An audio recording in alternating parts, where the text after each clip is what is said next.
Liam stood conflicted. He knew cash was tight and life had grown harsh, yet when his gaze settled on his sleeping daughter's angelic face, he told himself, if a little dog can fill her with joy, then the struggle is worth it. He resolved to take on extra shifts. The next day, he brought Keeney to a pet shop. Mika was stunned. How could he agree to this while already crushed by work? Still, Liam believed that if his wife and child were happy, he could bear anything, but that hope proved a painful mistake. Following day, his manager bellowed with merciless anger, "Where's the report, Liam?" He answered that he'd sent it on Thursday, only for it to come out that the manager had been wasting time in a cabaret and never saw it. As always, the blame landed on Liam. Work was a torment. Either he endured a boss who acted like a tyrant, or his co-workers piled every task on him. And when anything failed, the noose of blame hung around his neck. Life felt like a minefield.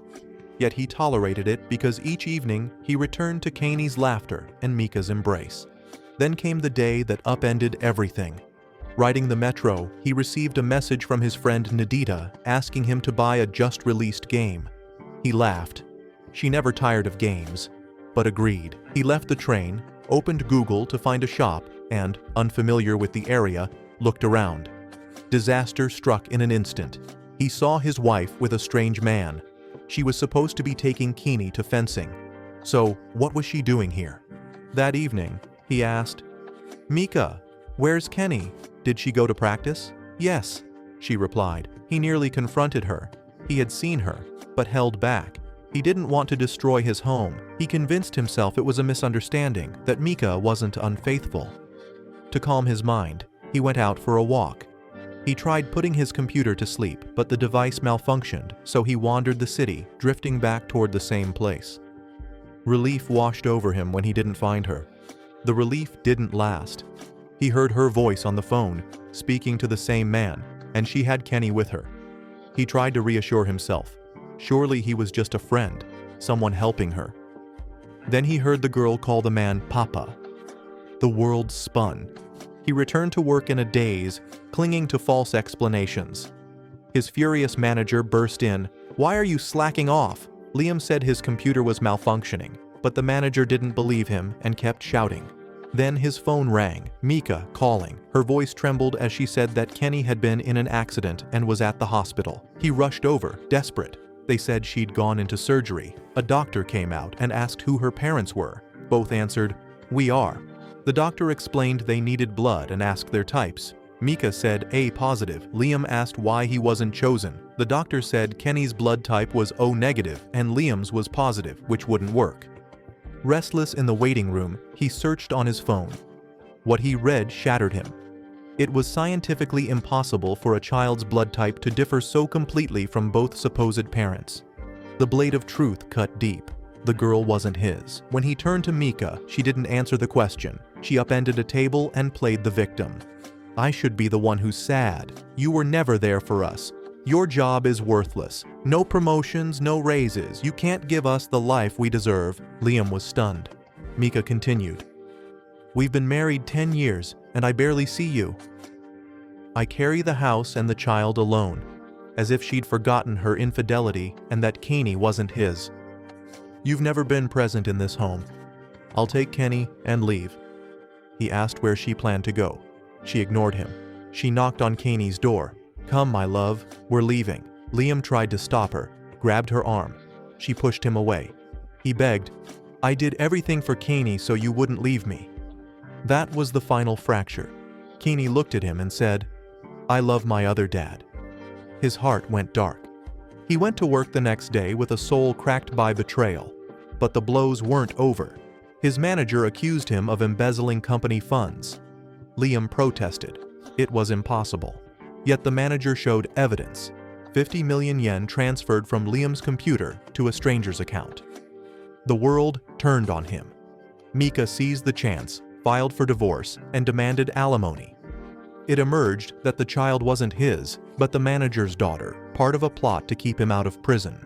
Liam agreed to repay the 50 million and took a labor job at a construction site, knowing deep down he might die before clearing the debt. His life collapsed in every way. A small spark remained. A message from Nita that the final episode of Gundam had dropped. He wanted to invite her to watch, but deleted the message. He didn't want her to see how far he'd fallen. He lied to himself.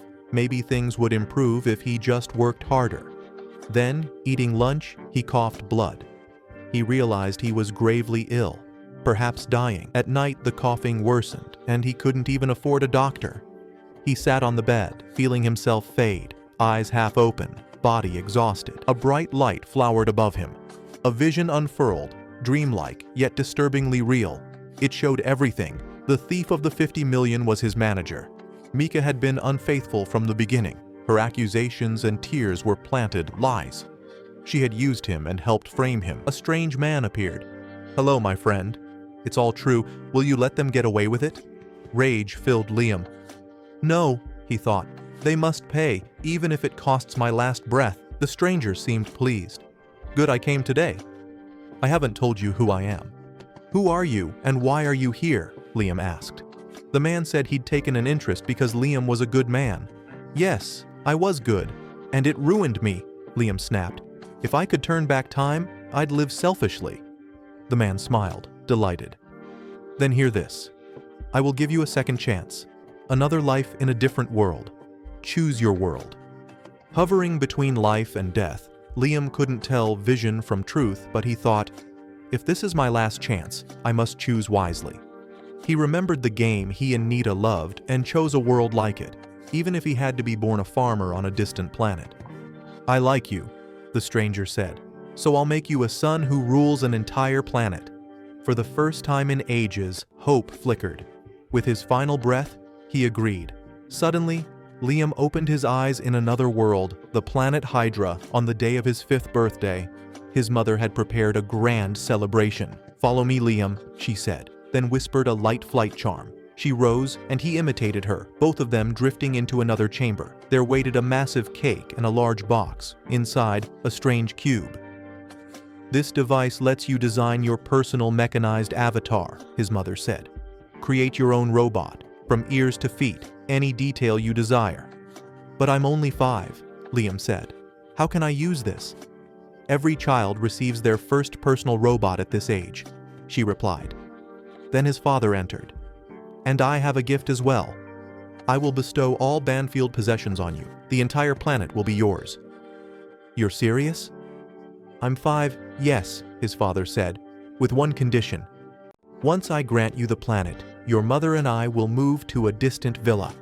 You'll send us a monthly allowance." Drunk on the idea of power, Liam signed without reading. "Very well," his father said, "let's live in peace." They left, abandoning a small child who had just been deftly deceived. Liam didn't dwell on the oddities. He focused on a single vow. "I'm strong now. I'll wield my authority so no one dares hurt me." He believed the chance came from the strange man, unaware that the being fed on sorrow and left a pinch of torment behind. Elsewhere, Mika sat with the manager, laughing in a restaurant. "I feel a little guilty," the manager said. "I ruined Liam's life." "He was decent," Mika laughed. "Why feel guilty?" "He deserved it. He wasted 10 years of my life." Suddenly, police stormed in and surrounded the manager. "You're under arrest for false accusations and embezzlement. We have recordings and testimony." He tried to deny it. The game was over. Mika found herself without support. Her chosen man was jailed, and she was left destitute on the pavement. The strange man watched, savoring the misery he had arranged, and resolved to multiply it. The same figure who moved Liam to another world now let loose a demonic laugh, determined to savor Liam's anguish for a very long time.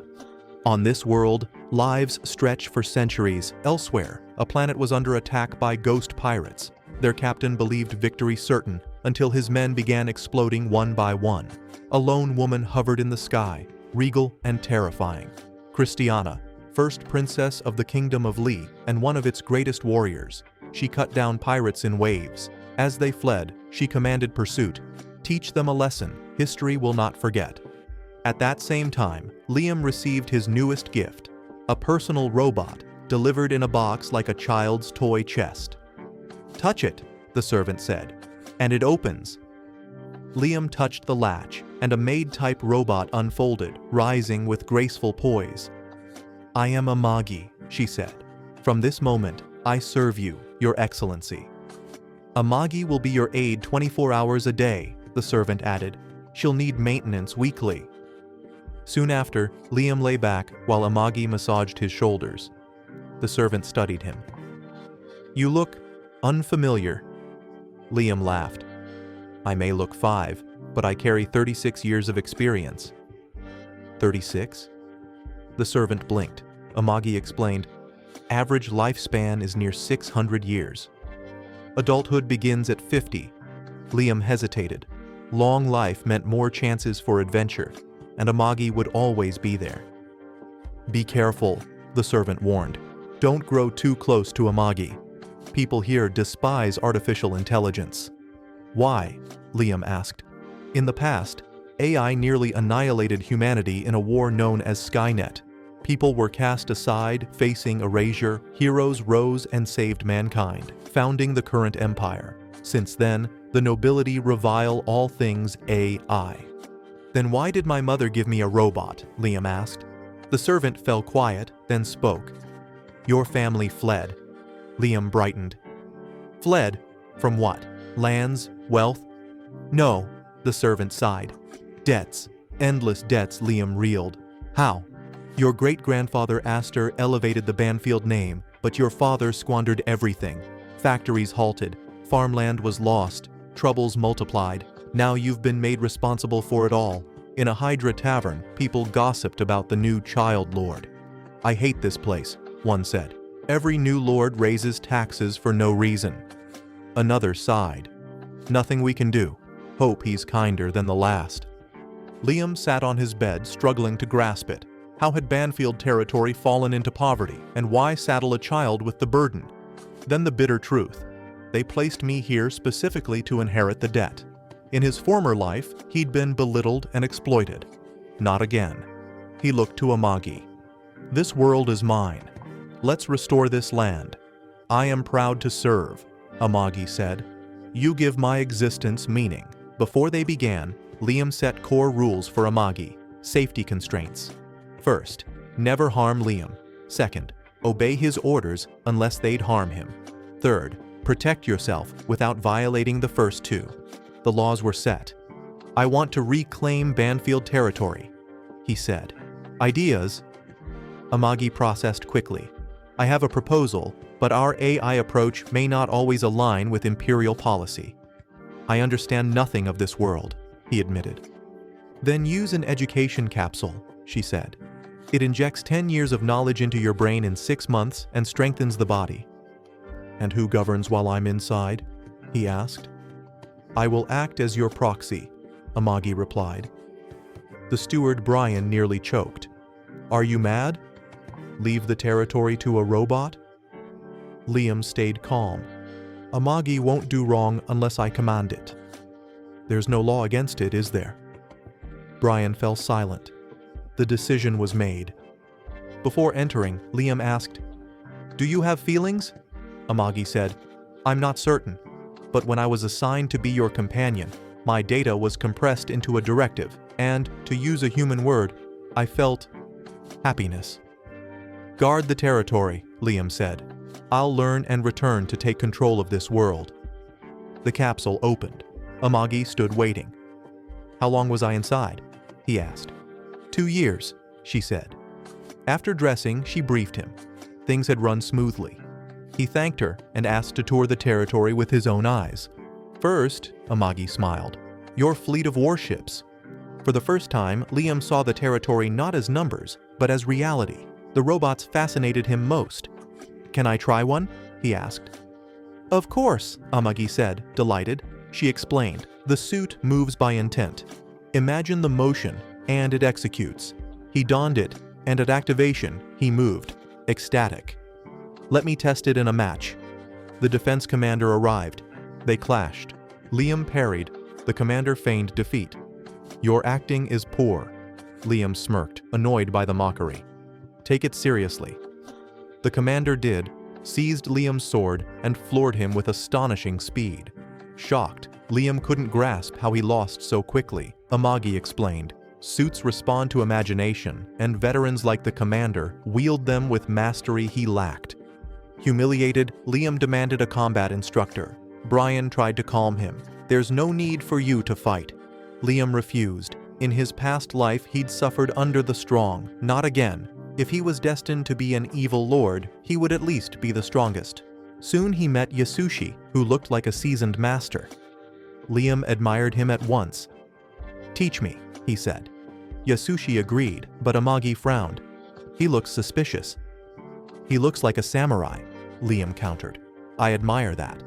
"Test him first," she insisted. Liam nodded. "Show me a demonstration," he told Yasushi. Yasushi led them into a forest where wooden posts stood in rows. "Focus," he said. "I'll show you a secret technique." Liam told Amagi, "Record this." Yasushi half drew his sword and sheathed it in a flash. Every post split cleanly. Liam was stunned. Incredible. What speed is that? Even in slow motion, the camera caught no blade. Convinced, Liam made Yasushi his master. That night, Yasushi returned alone, laughing. He fell for it, he muttered. I'd pre-cut the posts, so a nudge made them fall. He relished the thought of getting rich without real work. Meanwhile, Princess Cristiana traveled to negotiate with pirates at Joe's request. "You've erred coming alone," Joe said. "I'm not alone," she answered. "If you try anything, the Alliance fleet will erase your ship." She thought the threat would shake him. It didn't, because he knew the Alliance secretly stood with him, not her. A message arrived. Pirates had already attacked her planet. She was stunned. "Your alliances weren't sincere," Joe said. "Some took my offer and betrayed you." Moments later, her crew reported that every Alliance ship had turned their cannons on her. She had no choice but to submit to Joe's command. Back on Liam's world, he trained to exhaustion yet still couldn't master the flash strike, the move that split the wooden posts. He asked Amagi if there was a way to learn it. As an AI, she lacked that knowledge. 3 years passed with Yasushi teaching basics until boredom gnawed at Liam. Amagi assured him his fundamentals had improved greatly, but he craved something dazzling. At night, Yasushi lounged with manga, smug about his cushy post. 3 years of simple drills for princely pay. In truth, he was a fraud with only surface-level skill. One night, Liam said, "Teach me the flash again." Yasushi dodged. He claimed he'd said from the start he would show it only once, and if Liam didn't like it, there was no point continuing. Liam apologized. Yasushi played the magnanimous master. When Liam left, Yasushi exhaled in fear that his con would be discovered, until Liam returned just to say there'd be no training tomorrow due to another task. Meanwhile, Cristiana was now a prisoner aboard Joe's ship. "What do you plan to do with me?" she asked. "Nothing," he replied coolly. "I want you to watch from the front row." She didn't understand until the fleets aimed cannons at her planet. She begged him to stop. He ignored her and ordered fire. Her birthplace erupted before her eyes. On Liam's planet, he shelved the flash for duty.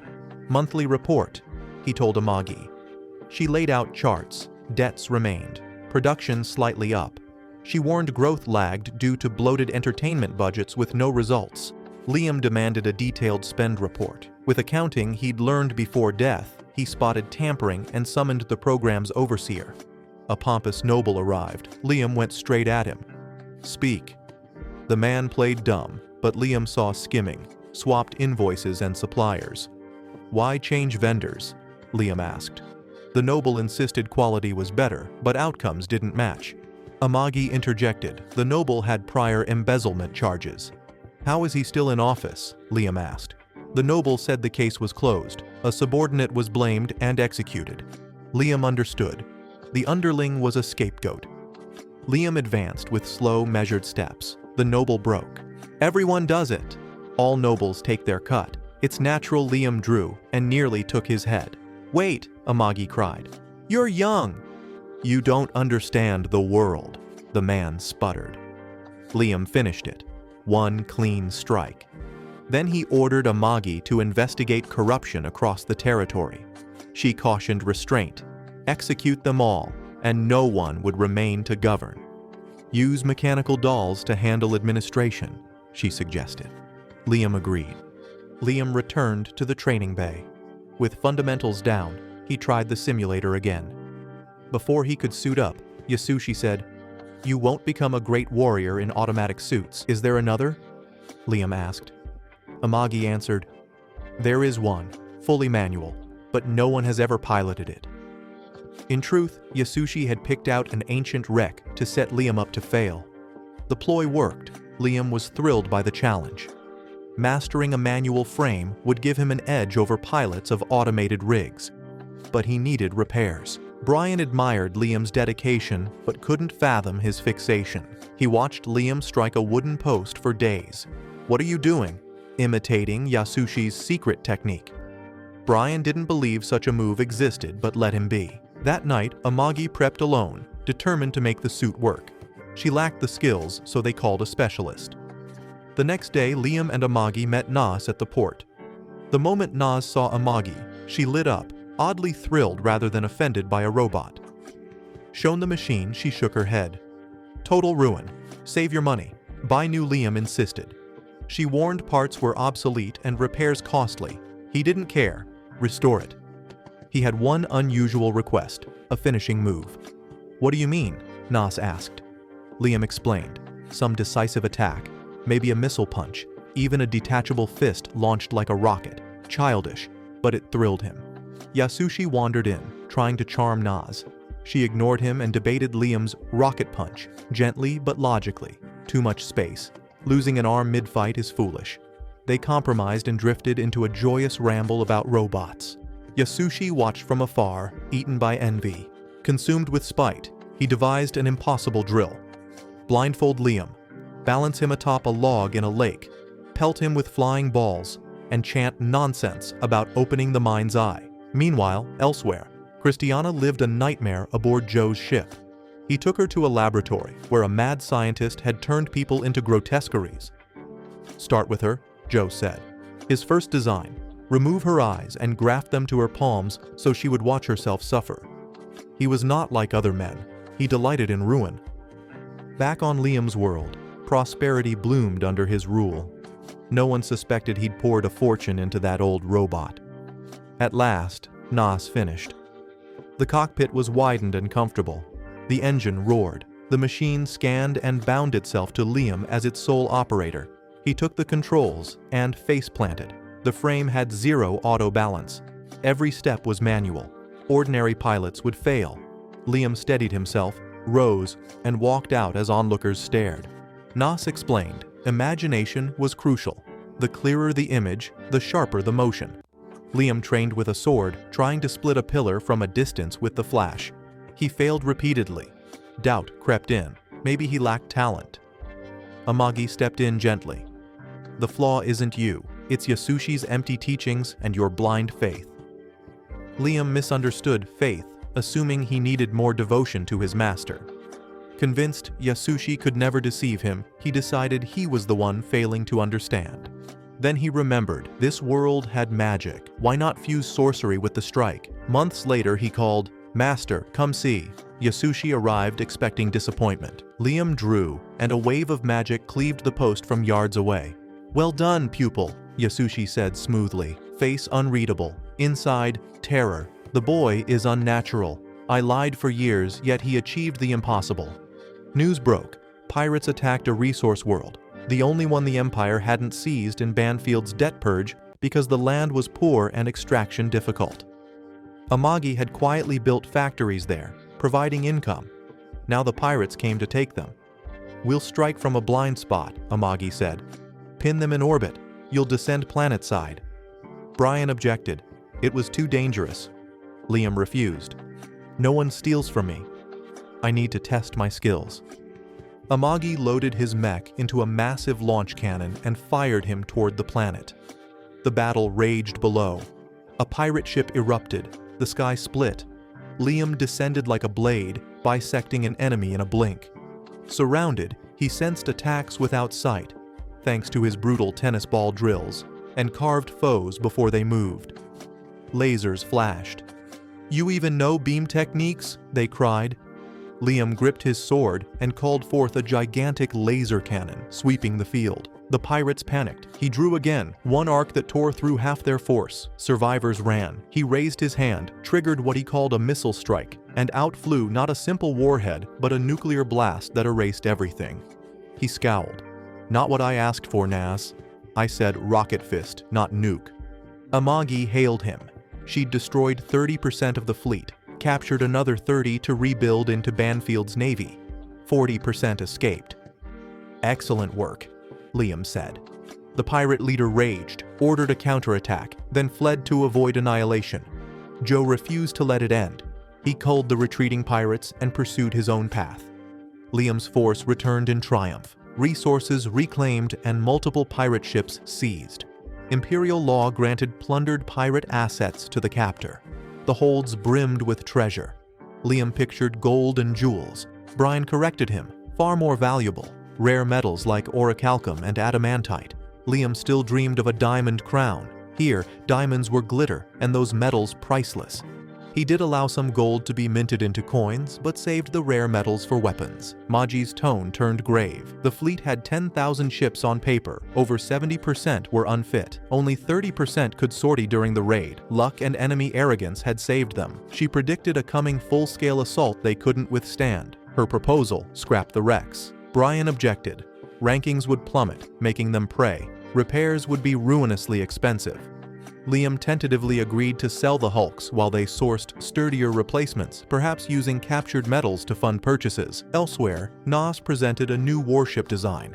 7% more output, better responsiveness, easier maintenance. The next presenter, Ulycia of 3rd Armament, unveiled a palace in space.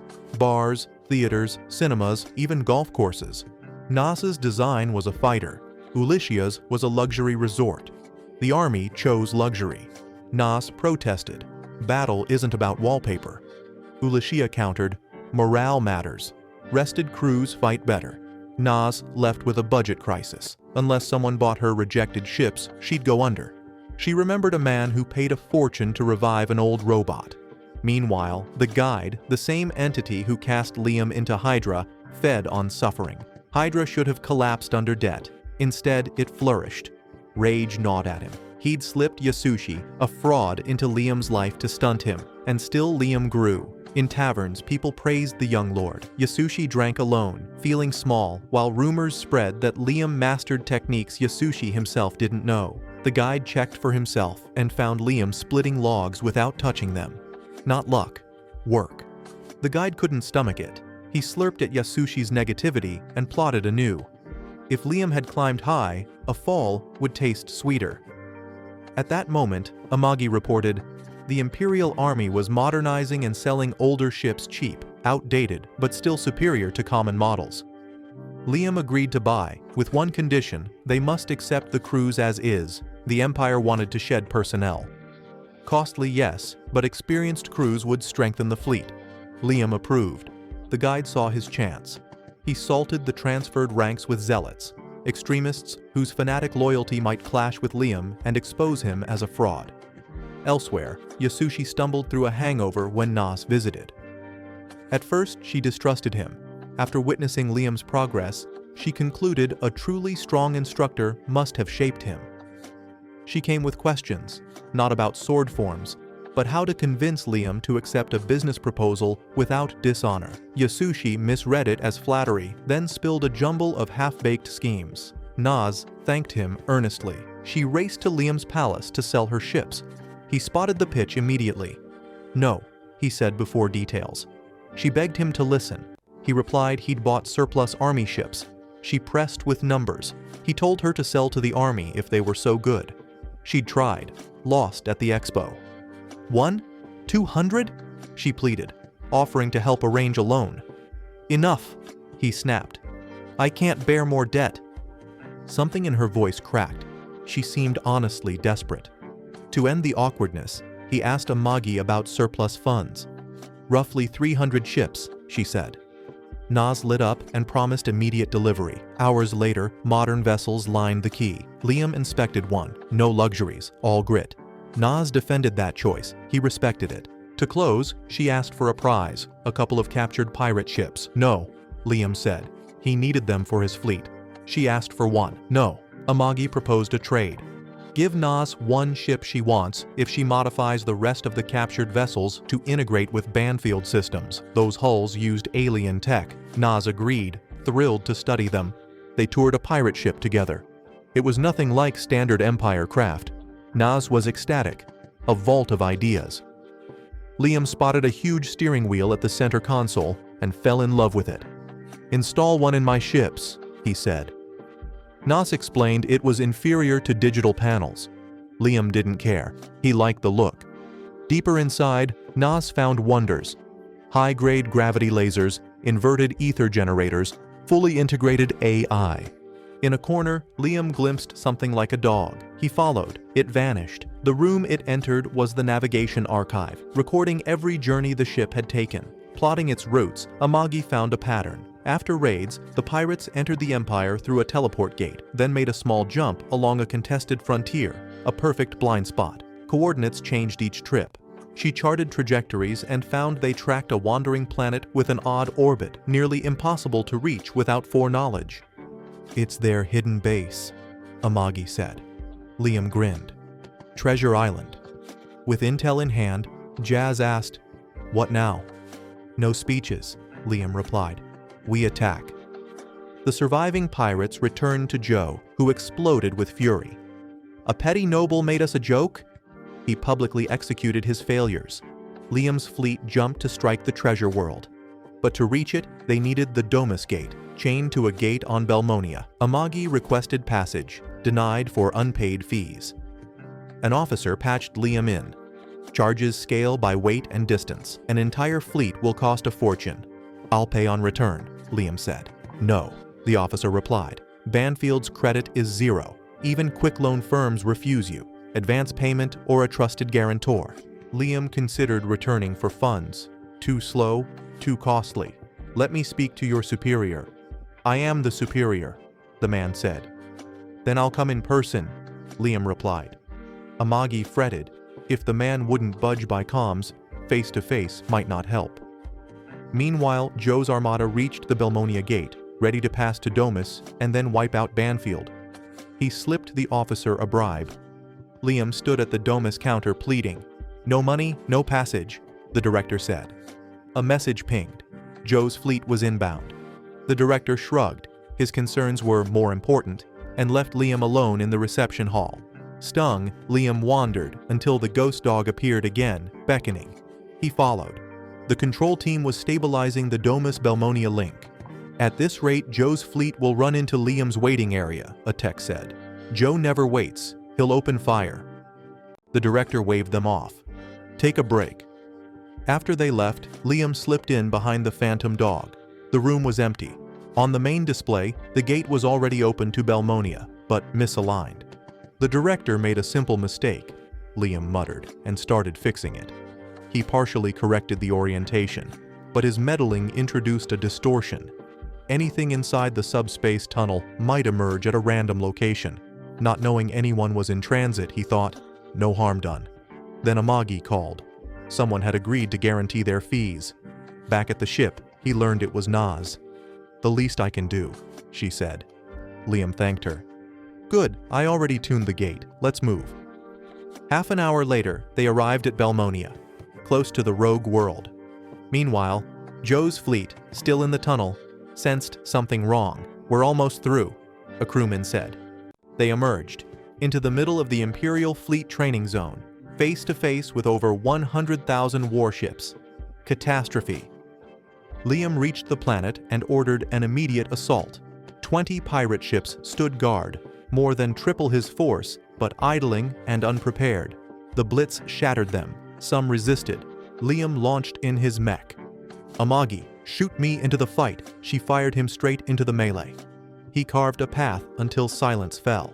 As the battle wound down, he sent cleanup squads to finish survivors and went hunting for treasure himself. The pirate scientist sprinted to the control room as Banfield forces took the defenses. He arrived just as all guard ships detonated simultaneously. Liam entered the core and dispatched several pirates in seconds. When his captain caught up, he found Liam alone among the fallen.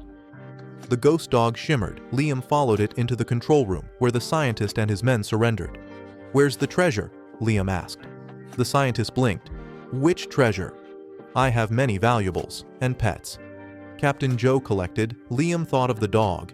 The man's madness became clear. He domesticated people into obedient creatures. Show me, Liam ordered. In the lab, experiments lay exposed, girls twisted by grotesque procedures. Liam flinched. The scientist boasted about one, Joe's favorite, as though she were art. Rage surged. Liam drew his sidearm and shot the scientist dead. A voice cut the silence. Cristiana. Who are you? Liam. I've taken this world. She rose, tear-streaked, and begged for death. They would never be human again. Liam promised modest aid for a favor later and ordered doctors summoned. The captain explained the cure would require full regeneration, rare resources, and top specialists. No guarantee. Liam, unexpectedly gentle, decided to try anyway. Amagi called. They'd found the real treasure vault. Good, Liam said. We'll fund the girl's treatment. Back on Hydra, Nas visited. Knowing he'd triumphed, she suggested buying more warships to celebrate. Liam smiled and waved off plunder, but his circle argued her ships had proven their worth and profits justified investment. Nas alternated charm and pressure. Liam snapped, "Enough." People credited her with securing the gate guarantee, so resistance to her waned. Liam asked Amagi how much treasure remained for purchases.